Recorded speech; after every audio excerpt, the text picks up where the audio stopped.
ప్రభునందు ప్రియులారా, ప్రభునామమున మీకు వందనములు. ఈరోజు దేవుని యొక్క వాక్య ధ్యానము మార్కు సువార్త 16వ అధ్యాయము 7వ వచనము.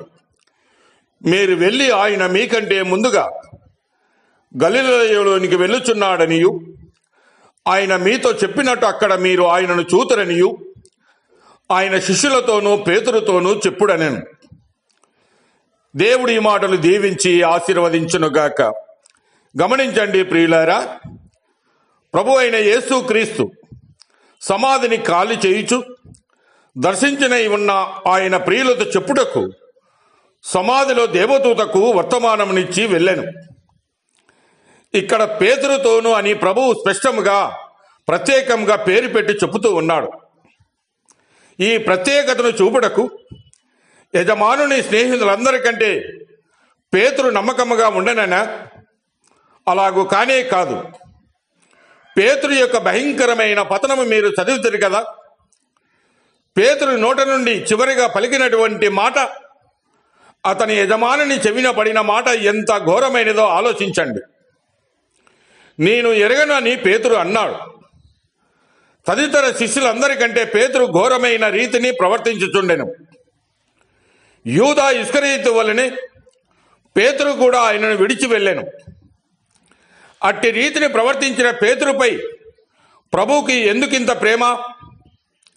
ఎందుచేతనంటే ప్రభువు పేతురునికి ప్రత్యేక వర్తమానము పంపాడు అని కొంత ధ్యానము చేద్దాం. మొదటగా పేతురులోని అర్హతను చూసి కాదు, పేతురు పాపము చేసినందునే, పేతురు పశ్చాత్తాప పడినందుననే ఆయనకు మొదటగా చెప్పాడు. అంతేగాక పేతురు 2 విధములుగా వేదన నొందాడు. పేతురు బొంకుట అతని బహుగా దుఃఖసాగరమున ఉంచెను. ప్రభు యొక్క శిలువ శ్రమలో పేతురును మరీ వేధించెను. అతని దుఃఖము అతనిని తరించుచున్నది. పాపము నిమిత్తమై ఒప్పింపబడెను, పశ్చాత్తాపబడెను. కానీ ప్రభు క్షమాపణ వాక్కులను వినుటకు తరుణము కాలేకపోయాను.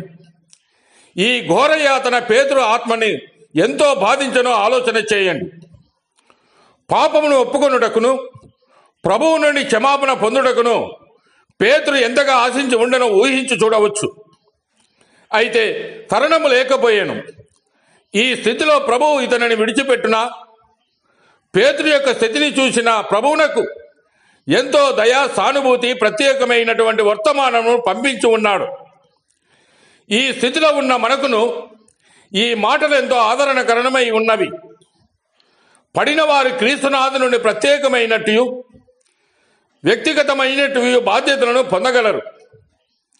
పేతురుడి ఏడల విశేషమైన శ్రద్ధ ప్రభు చూపుతూ ఉన్నాడు.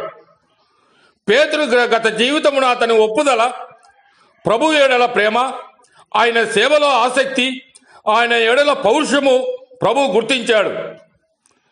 ఎవరిని కరుణించునో వారిని కరుణించును, ఎవని ఎడల జాలి చూపుదునో వాని ఎడల జాలి చూపుదునని రోమపత్రిక 9:15 వచనంలో చూడవచ్చు. మరి ప్రియ సహోదరి సహోదరుడా, పేతురు అనుభవంలో అప్పుడప్పుడు నీవు ప్రవేశింపలేదా? ప్రభువుని నిన్నును కలుసుకొని కోరుచున్నాడు. ప్రభు యొక్క స్వరమును వినుము, లెమ్ము, తిరిగి రమ్ము. దేవుడు మిమ్మల్ని దీవించి ఆశీర్వదించునుగాక.